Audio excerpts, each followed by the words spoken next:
إله إلا الله محمد رسول الله عليه صلاة الله وآله والأحبة.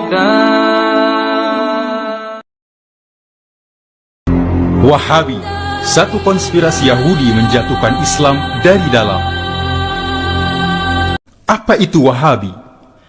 Wahabi merupakan satu fahaman yang diasaskan oleh Muhammad ibnu Abdul Wahhab. Fahaman ini dinisbahkan kepada nama bapaknya Abdul Wahhab sebagai Wahabi, tidak kepada namanya sendiri sebagai Muhammadi. Ini adalah ijtihad ulama supaya umat Islam tidak keliru dengan ajaran Islam sebenar dari Muhammad sallallahu alaihi wasallam. Muhammad ibnu Abdul Wahhab. Siapakah Muhammad ibnu Abdul Wahhab? 1793, lahir di kampung Ainiyah, Najd, Arab Saudi. Ibnu Abdul Wahhab adalah seorang yang lemah pikiran dan gagap. Ayah dan abangnya sendiri menganggap dia sebagai anak yang tidak siuman. Ibnu Abdul Wahhab sangat terpengaruh dengan ajaran Ibnu Taimiyah yang mengasaskan fahaman Mujassimah. Kemudian dia mengembara dan belajar di Basrah, berguru kepada Syekh Muhammad Al-Majmu'i. Syekh Muhammad Al-Majmu'i adalah Mr. Hamper, yaitu seorang orientalis dan agen Yahudi dari British. Dia adalah seorang pakar ilmu Islam berbahasa Arab, Turki, Parsi, dan telah lama mempelajari Islam di Turki dan Irak. Mr. Hamper merasuah Ibnu Abdul Wahhab dengan hadiah kawin mut'ah dua orang agen perempuan Yahudi yang menyamar sebagai muslimah. Ibnu Abdul Wahhab kawin mut'ah dengan Safia di Isfahan dan Asia di Siraj. Maka dengan mudah Yahudi mencatur Ibnu Abdul Wahhab semau-maunya mengajar aliran baru dalam Islam sesuai dengan perancangan Yahudi. Dengan ajaran baru itu, Ibnu Abdul Wahhab kembali ke kampungnya, namun ditentang dan diusir oleh bapaknya, seorang ulama Sunni. Kerjasama Yahudi, keluarga Al-Saud, dan golongan Wahabi membentuk kerajaan Arab Saudi. Setelah diusir oleh ayahnya, Muhammad ibnu Abdul Wahhab menyambung terus menyebarkan ajarannya itu ke seluruh Najd. Perjuangan Ibnu Abdul Wahhab itu dipantau oleh Mr. Hamper dan disokong oleh kerajaan British. Ibnu Abdul Wahhab membawa misi Yahudi kepada pemimpin-pemimpin Arab. Pada tahun 1747, Ibnu Abdul Wahhab bertemu dengan Muhammad ibnu Saud. Dia adalah keturunan Yahudi yang menguasai kawasan Duriyah. Ibnu Saud bersetuju dengan tawaran itu. Maka bergabunglah Ibnu Abdul Wahhab dan Ibnu Al-Saud mengembangkan ajaran Wahabi. Di antara ajaran Wahabi ialah siapa yang tidak ikut Wahabi dianggap sesat, kafir, halal darah dan hartanya dirampas. Dengan fatwa Wahabi ini, maka orang-orang yang tidak ikut ajaran Wahabi dibunuh dan hartanya dirampas. Kaum Wahabi melancarkan perang di dalam dan di luar wilayah Najd, seperti Yaman, Hijaz, daerah sekitar Syria dan Irak. Mereka membantai 300 laki-laki di kampung Al-Fusul, di wilayah kota Al-Ahsa, dan merampas harta milik mereka. Pasukan Ibnu Saud dan Ibnu Abdul Wahhab itu terus melakukan kekejaman ke seluruh Arab. Siapa yang taat kepada ajarannya wajib berbaiat. Bila melawan wajib dibunuh dan harta miliknya dirampas. Di antara umat Islam yang paling banyak dibunuh pasukan ini adalah keturunan Rasulullah sallallahu alaihi wasallam. Namun ada di antara keturunan Rasulullah sallallahu alaihi wasallam yang sempat melarikan diri ke Malaysia dan Indonesia. Peninggalan Rasulullah sallallahu alaihi wasallam dimusnahkan supaya umat Islam tidak lagi membesarkan Rasulullah sallallahu alaihi wasallam dan keturunannya. Pada tahun 1793, Ibnu Abdul Wahhab meninggal dunia namun ajaran Wahabi makin berkembang dengan sokongan keluarga Al Saud dan British atau Yahudi. Dinasti Al Saud dan golongan Wahabi terus meluaskan jajahannya hingga pada tahun 1912 berjaya menguasai seluruh Najd. Yahudi mencetuskan revolusi Arab untuk menjatuhkan Empire Islam Utsmaniyah. Ketika pemimpin Empire Utsmaniyah telah diserang oleh penyakit Al-Wahan, agenda Yahudi seterusnya ialah menghapuskan pemerintahan para syarif Mekah yang bertindak sebagai penjaga Haramain. Yahudi melantik T.E. Lawrence sebagai agen perisikan yang menyusup ke dalam bangsa Arab. Lawrence adalah seorang saintis yang menguasai 6 bahasa utama dunia, termasuk bahasa Arab. Dia sangat menguasai kawasan dan peradaban bangsa Arab, dikenali sebagai Lawrence of Arabia. Lawrence mengesan siapakah tokoh pemimpin Arab yang inginkan kekuasaan. Ditemukan tokoh Syarif Husin, wakil Empire Utsmaniyah di Haramain. Lawrence berjaya menghasut dan menipu Syarif Husin untuk membebaskan diri dari Empire Islam Utsmaniyah.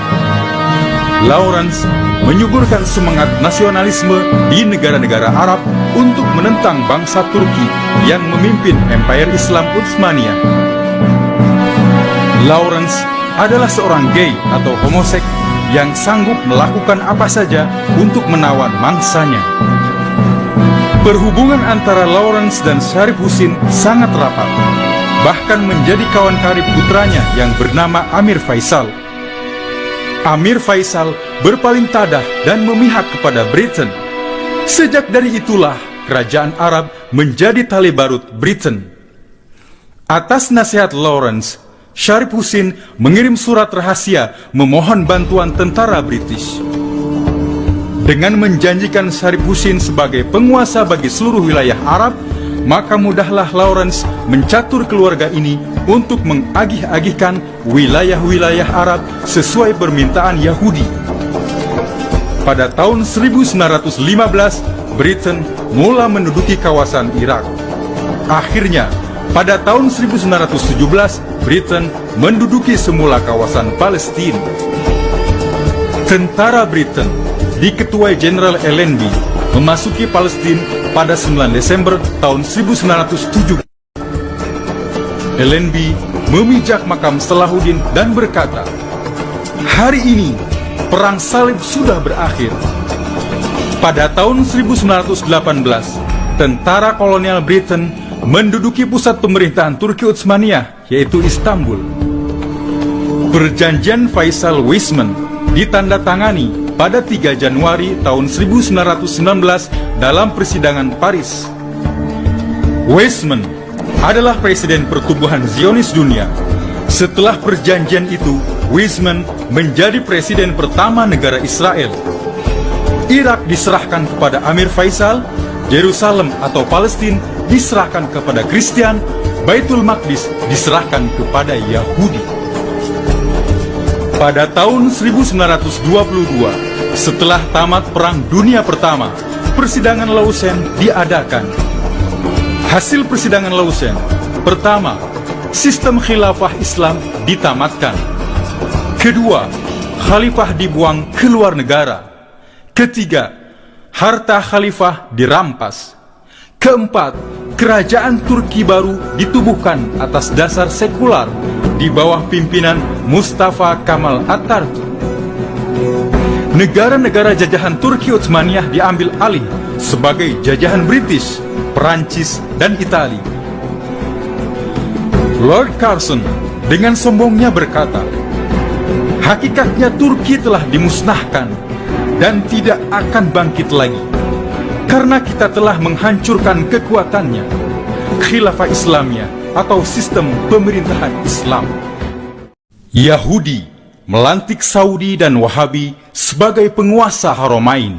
Setelah kejatuhan Empire Utsmaniyah, negara-negara kecil seperti Kuwait, Yaman, dan lain-lain diserahkan kepada kabilah-kabilah yang dipilih oleh Yahudi.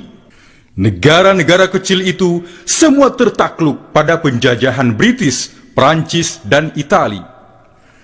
Janjinya kepada Syarif Husin untuk mengangkatnya sebagai penguasa seluruh Arab hanyalah janji kosong. Syarif Husin hanya mendapatkan kerajaan Jordan yang kecil dan miskin, balasan bagi pengkhianat Islam. Pada tahun 1925, keluarga Al Saud berjaya menawan kota suci Mekah daripada Syarif Husin. Pada 10 Januari tahun 1926, Abdul Aziz Al Saud ditabalkan menjadi Raja Hijaz di Masjidil Haram, Mekah.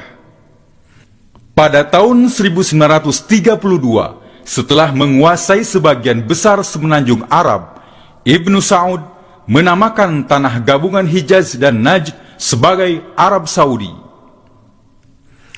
Abdul Aziz Ibnu Saud kemudian menabalkan dirinya sebagai Raja Arab Saudi dengan sokongan pihak British.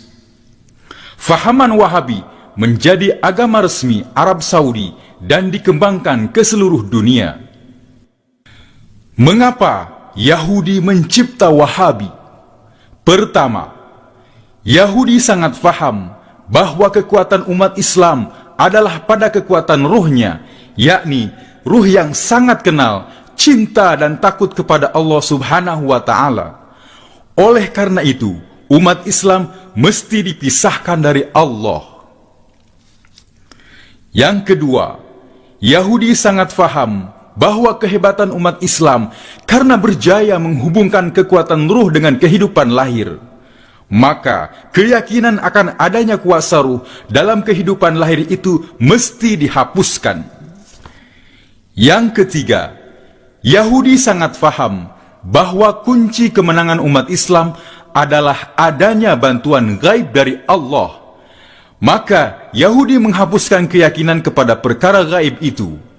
Ulama sufi dan tarikat yang mempunyai karomah dikatakan sesat dan syirik.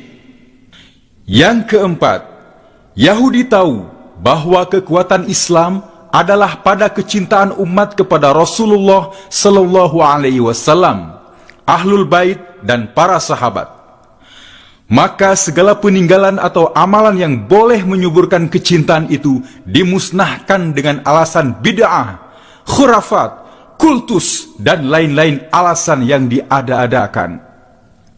Yang kelima, Yahudi sangat faham bahwa selemah-lemah umat Islam, mereka sangat fanatik kepada agama para ulama. Oleh karena itu, ulama baru dan Islam gaya baru mesti dicipta yang sesuai dengan agenda Yahudi itu. Yang keenam, untuk menguasai kota suci umat Islam Haramain, Yahudi tidak dapat menghancurkannya seperti tempat-tempat yang lain, karena ditakutkan umat Islam sedunia akan bangkit menentang Yahudi. Kejahatan Wahabi. Yang pertama, membuat fatwa. Setiap yang bid'ah itu sesat, dan yang sesat itu neraka. Yang kedua, membuat fatwa. Umat Islam yang tidak ikut ajarannya itu sesat, halal darah dan hartanya. Yang ketiga, membunuh keturunan Rasulullah Sallallahu Alaihi Wasallam. Yang keempat, menghukumkan sesat keturunan Rasulullah Sallallahu Alaihi Wasallam dan para sahabat yang utama. Yang kelima, menganggap alam roh itu tidak wujud. Yang keenam, menolak adanya hubungan antara alam lahir dan alam ruh. Yang ketujuh, memusnahkan peninggalan baginda Rasulullah Sallallahu Alaihi Wasallam. Yang kedelapan, dalam mempelajari ilmu usuluddin atau tauhid, menganut fahaman Ibnu Taimiyah, menganggap Tuhan itu berjisim seperti makhluk atau mujassimah. Yang kesembilan, di dalam fikih dibenarkan menampal-nampal mazhab atau talfiq. Yang ke-10, mengambil sumber Al-Quran dan hadis tanpa ijma ulama dan qiyas. Yang ke-11, melarang keras umat Islam berdoa dengan tawasul atau perantaraan. Yang ke-12, melarang menziarahi kubur sekalipun makam Nabi. Yang ke-13, menghancurkan bangunan di atas tempat lahir Nabi di Suq Al-Lail. Yang ke-14, melarang memuji-muji Nabi seperti membaca qasidah, berzanji, burdah, tahlil, dan sebagainya. Yang ke-15, melarang umat Islam merayakan dan memperingati Maulidur Rasul, Isra Mi'raj, dan semua perayaan hari kebesaran Islam yang lain. Yang ke-16, melarang belajar tentang sifat 20 dan menuduh sesat fahaman Asy'ari, yaitu fahaman kaum Ahlu Sunnah wal Jamaah. Yang ke-17, melarang amalan tarikat, umpamanya tarikat Naqsabandi, Qadiri, Sazali, Saman, Muhammadiyah, dan lain-lain. Yang ke-18, mengundang Amerika untuk mengeksploitasi kekayaan minyak di Timur Tengah. Yang ke-19, berkomplot dengan Amerika membina pangkalan tentara di Arab Saudi. Yang ke-20, meminta bantuan tentara bersekutu dalam Perang Teluk untuk menghancurkan Saddam. Yang ke-21, mencetuskan gerakan teroris seperti Al-Qaeda dan lain-lain untuk memburukkan image Islam. Yang ke-22, mengubah Arab menjadi negara Yahudi dan Haramain menjadi kota Yahudi. Dan lain-lain kejahatan yang merupakan konspirasi Yahudi untuk menghapuskan keyakinan dan kecintaan umat Islam kepada Allah dan Rasulullah Sallallahu Alaihi Wasallam, supaya umat Islam mengikut cara hidup Yahudi dan meninggalkan Tuhan Muhammad. Jelaslah bahwa tujuan Wahabi adalah mengajak umat Islam meninggalkan Allah dan Rasul dan mengikuti Yahudi. Wahabi adalah buatan Yahudi. Siapakah yang akan memerangi Wahabi?